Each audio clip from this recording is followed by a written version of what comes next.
C'est sur l'autoroute des Ardennes, à quelques kilomètres de Rochefort, qu'en passant cette passerelle de bois rouge, vous plongerez dans un monde de bois, de jardins, de fleurs et de plaisir. C'est ici que commence cette promenade au domaine provincial de Cheftogne, avec son restaurant, son magasin et ses nombreuses plaines de jeux. Pendant ce temps-là, à Namur, Guy Lemaire et Manon Gary rêvent de grands manèges. Welcome.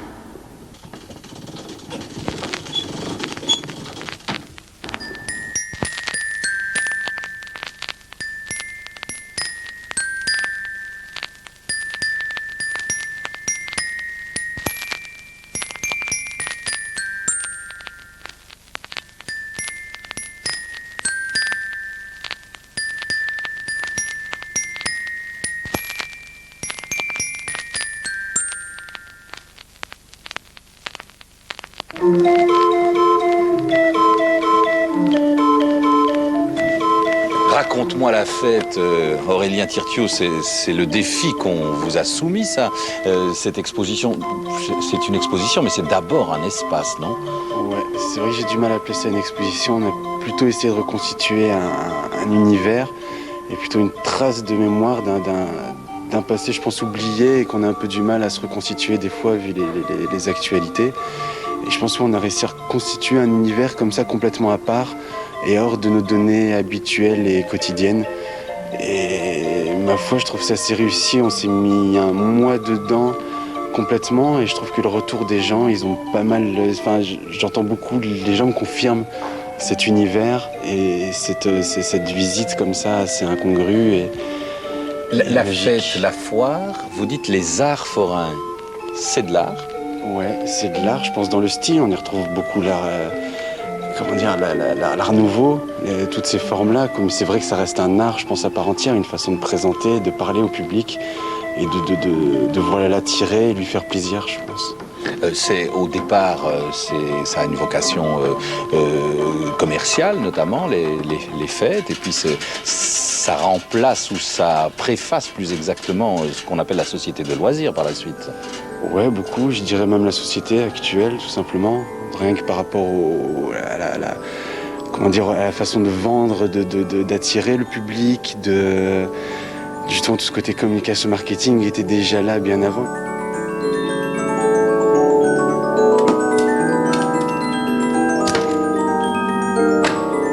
Nathalie Tirtiaud, sur les fêtes, les foires, je ne sais trop comment dire, il y avait aussi des êtres humains que l'on n'hésitait pas à qualifier de monstres.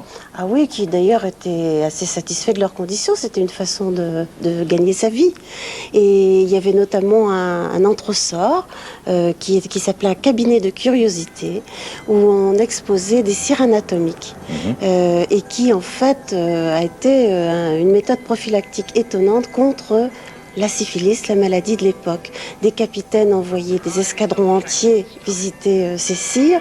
Alors ils étaient très très rigolards à l'entrée et ils sortaient un peu dépités. C'est pourquoi souvent on mettait à la sortie des miroirs déformants qui permettaient de souffler. Ces cabinets de curiosité étaient accessibles aux adultes seulement?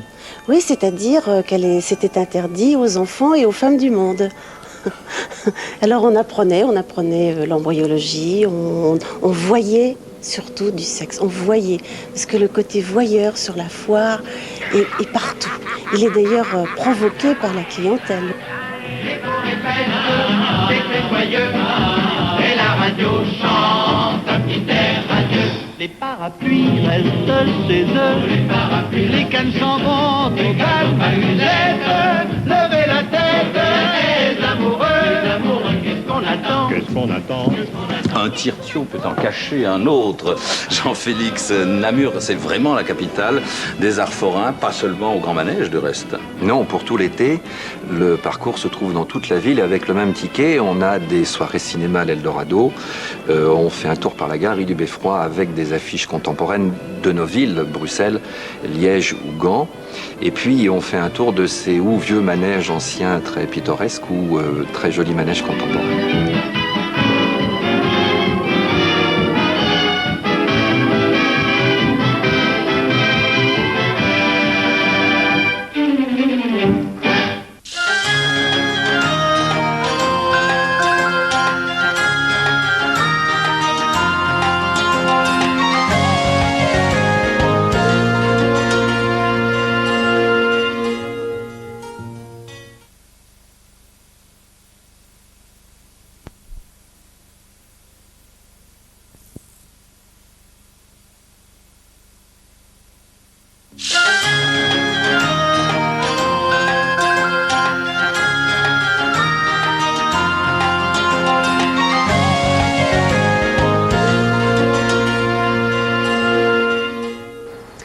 Juste en face des jardins, la cour d'honneur du château de Johet rappelle l'époque Renaissance mosane de la fin du XVIe siècle et la porte d'entrée du château a été réalisée par le comte Guy van Hunstein, ferronnier d'art. Une autre visite, c'est à Enghien, celle des jardins, et c'est Isabelle Petit-Dufresnoy qui vous la propose.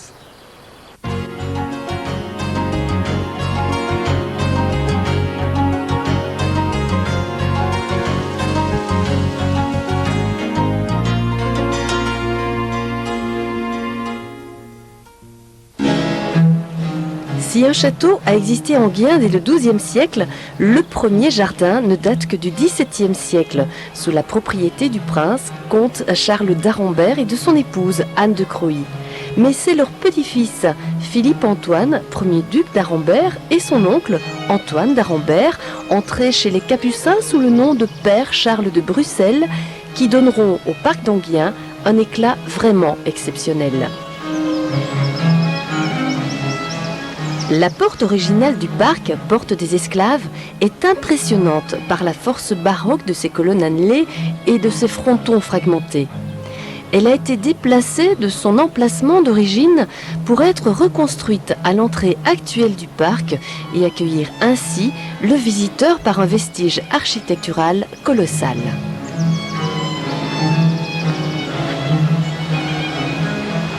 Nous sommes précisément à l'entrée des jardins. Il y avait ici la porte que vous avez vue là-bas, qu'on appelle porte des Esclaves.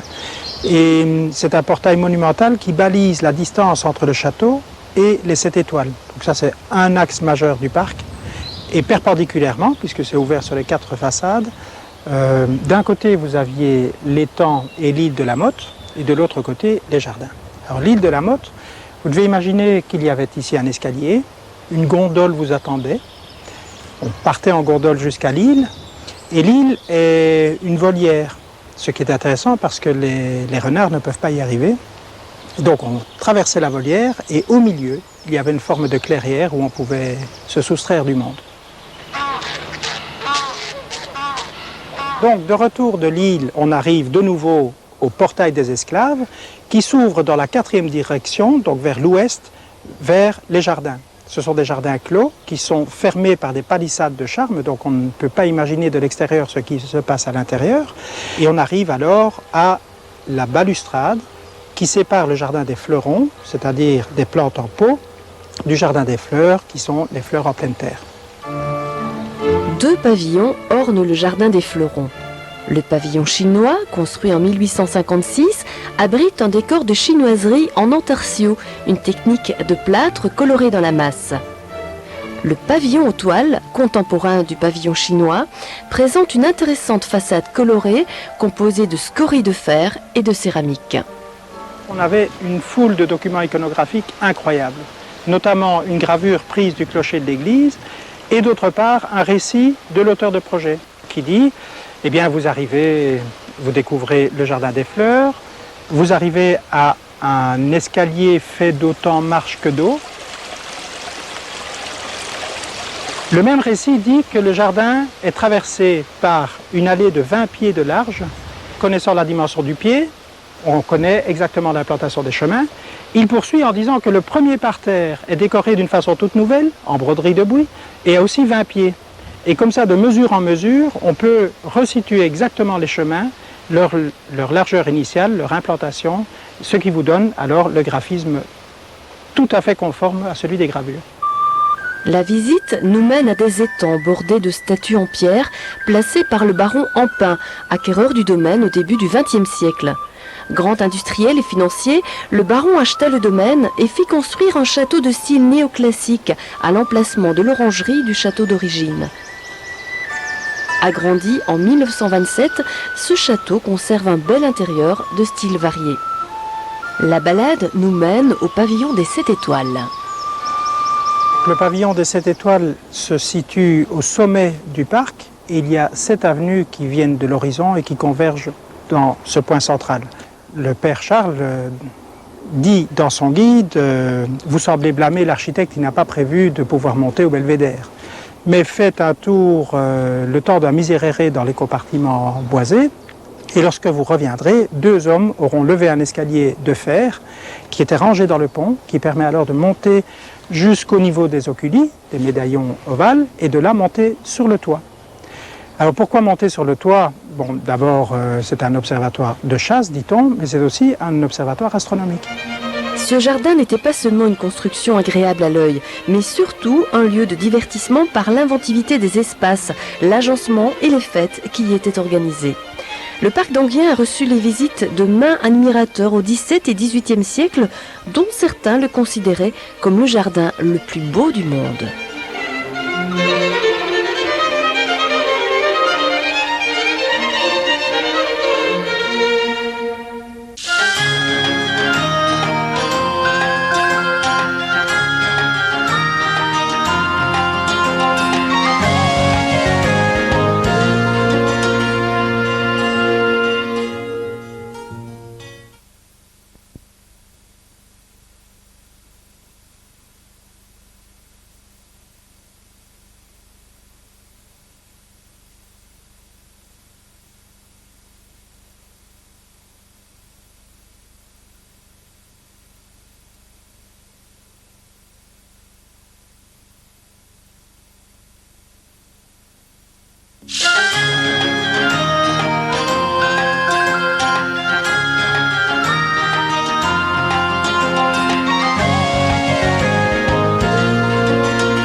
Si vous vous baladez dans l'allée principale du parc du château de Jeux, vous découvrirez 5 nymphes délicates réalisées par le dernier occupant des lieux, le comte Guy Van Hunsten. À Marimont, ce sont les richesses du site que vous invite à découvrir aujourd'hui Isabelle Petit-Dufresnoy.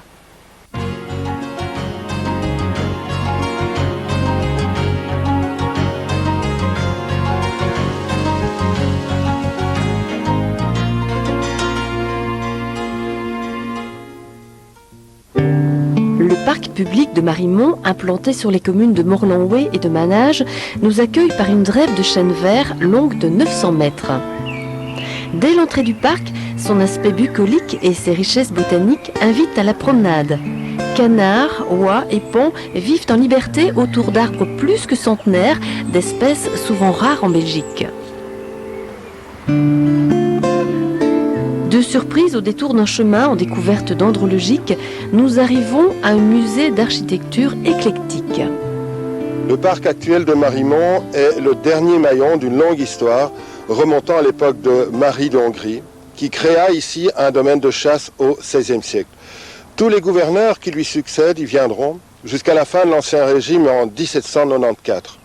Survient alors Nicolas Warroquet, fondateur d'une véritable dynastie d'industriels charbonniers. Il se fait à son tour aménager un château et un parc dessiné à l'anglaise. Le dernier descendant de cette lignée, Raoul Warroquet, qui décède en 1917, va léguer à l'État ses collections, son château et son parc, qui sont à l'origine des actuels musées et domaines de Marimont.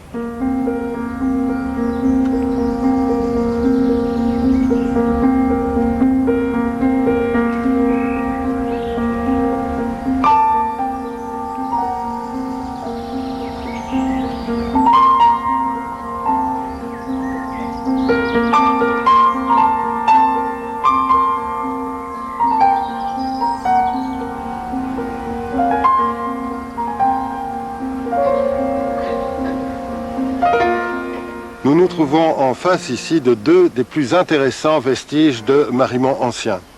Le fer à cheval, entrée monumentale du domaine au sud, construite par Laurent Benoît Dewey dans les années 1770, à l'imitation de ce qui s'était fait à la Villa d'Este en Italie. Et au centre de l'espace délimité par le fer à cheval, une fontaine monumentale sculptée par Laurent Delvaux, sculpteur attaché à la cour de Marie-Élisabeth d'Autriche. C'est cette dernière qui avait imaginé de créer ici à Marimont une station thermale qui aurait rivalisé avec celle de Spa.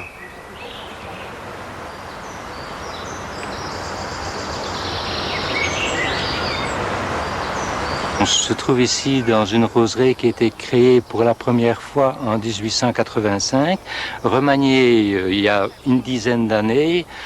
Voilà ce que ça donne. Une sélection de roses anglaises, roses à parfum s'y trouve. À côté de cette roseraie, évidemment, nous avons toute une collection dendrologiques, environ 2400 taxa différents, c'est-à-dire plantes différentes, qui sont répertoriées sur un plan qui, fin de cette année, sera publié.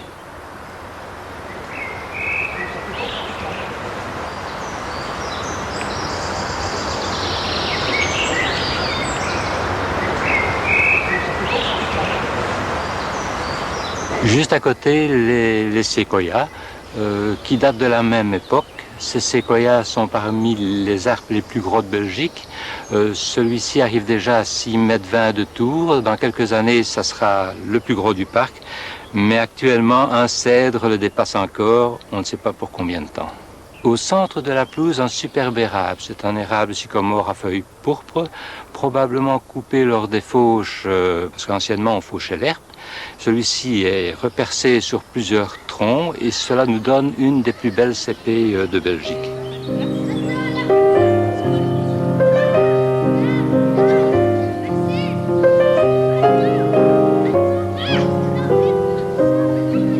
Le jardin d'hiver ou serre, construite par Abel Warroquet de 1856 à 1859, abritait à l'époque des plantes exotiques rares en Belgique. Tout au cours de la promenade de découvertes botaniques en curiosités historiques, nous croisons la collection de statues prestigieuses du comte de Warroquet, dont le groupe Vers la vie de Victor Rousseau, le Semeur de Constantin Meunier,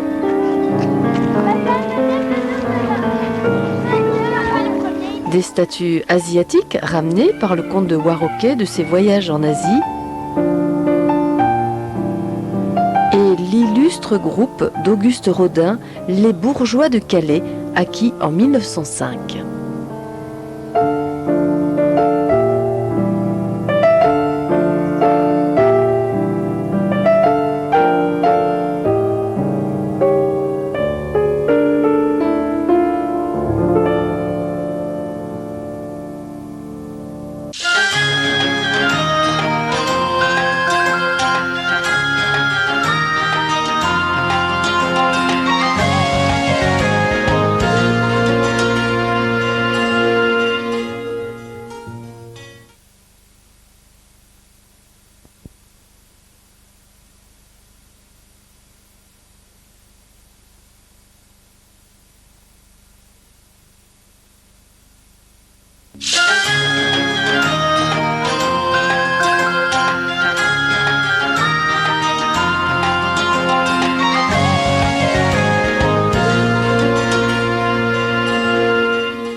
Dans la section du folklore à l'exposition Made in Belgium, il y a une place qui est réservée au folklore ennuyé, particulièrement vivant, que ce soit la Ducasse d'Ath, les cortèges de Tournai ou, pourquoi pas, le combat d'Ilumson, peut-être bientôt même au patrimoine mondial et immatériel de l'humanité de l'UNESCO, où il ira rejoindre bien sûr le carnaval de Binge. C'est tout cela que l'on retrouve dans cette brochure des attractions en Hainaut et dans le reportage qui suit. Traditions, légendes et croyances populaires, le folklore en Hainaut est festif, à l'instar des symboles et personnages qui le peuplent. À Ath, la Ducasse et ses géants sont présents toute l'année avec la Maison des Géants, créée en 2000 par Jean-Pierre Ducastel. Bonjour. La Maison des Géants, c'est un centre d'interprétation en fait qui vise à présenter ce phénomène des géants, bien connu dans toute l'Europe occidentale.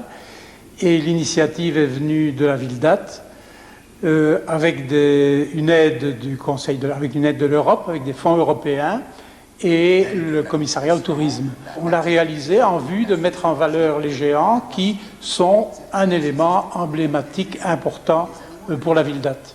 C'est là que nous entrons en scène, nous, les gens sont vraiment partie prenante de la Ducasse, c'est-à-dire qu'ils vivent la Ducasse, je dirais, profondément en eux-mêmes.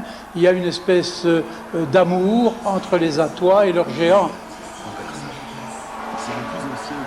Nous nous trouvons à l'intérieur de la Maison des Géants, dans un panier de géants, c'est-à-dire la base du géant, mais il a été anormalement agrandi. Ces géants qui pèsent plus d'entre 120 et 135 kilos, eh bien ces géants, ils sont portés par un seul homme. Attention, la Ducasse, c'est bientôt, les 27 et 28 août. Les collines d'Elzel ne sont qu'à quelques kilomètres de Hatt, mais ici la tradition est bien différente. Le ton est donné à l'entrée du village par les bas-reliefs de Christian Piemann, président de la SBL Les Amis de Watkin, qui nous emmène vers la maison des collines. Celle-ci présente la légende des sorcières d'Elzel, brûlées en 1610 dans la région. Depuis lors, elles reviennent hanter le village et ses collines. Sois le bienvenu dans cette maison des collines. En 1610, 5 de nos consorts furent brûlés par Elzel comme sorcières. Agnès, Catherine de Levoix, Madeleine, Martine de Levigne et ma jeune compagne, Catine de la Crisserie. Hop, enfumée. Alors, venez avec moi. Je vous invite au grand sabbat.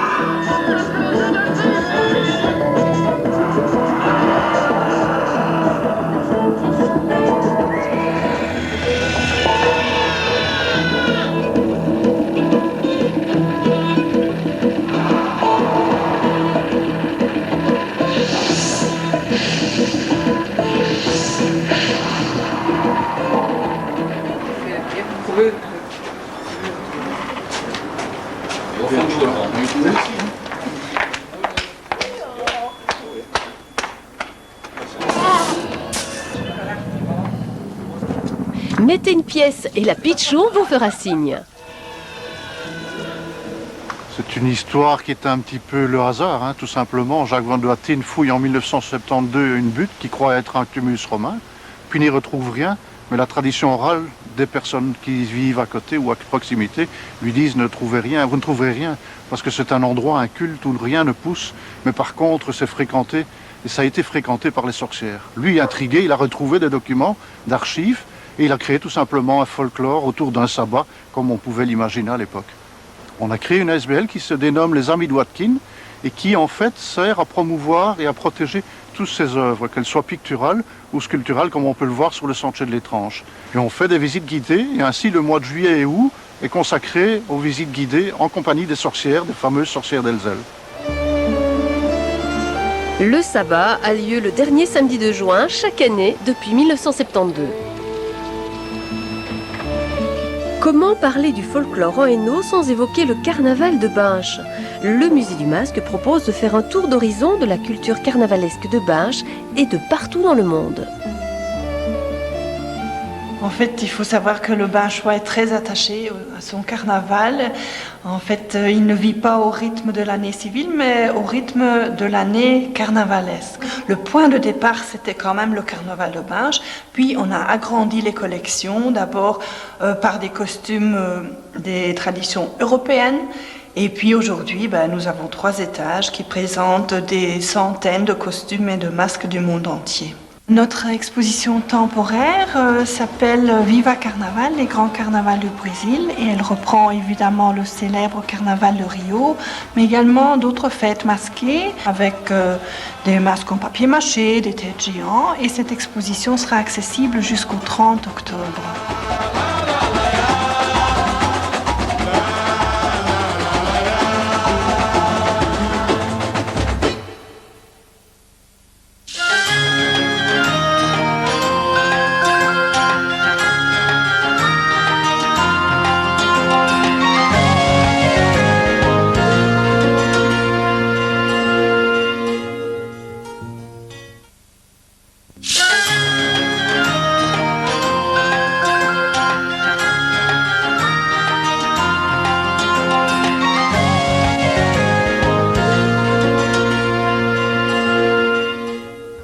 Bonjour, bienvenue à Télétourisme. Entre le pays de Herve et le pays d'Aubel serpente la route des vergers. C'est une route balisée de petits panneaux, comme il en existe 12 en province de Liège, à travers les différentes régions, depuis la route des Blés d'Or jusqu'à celle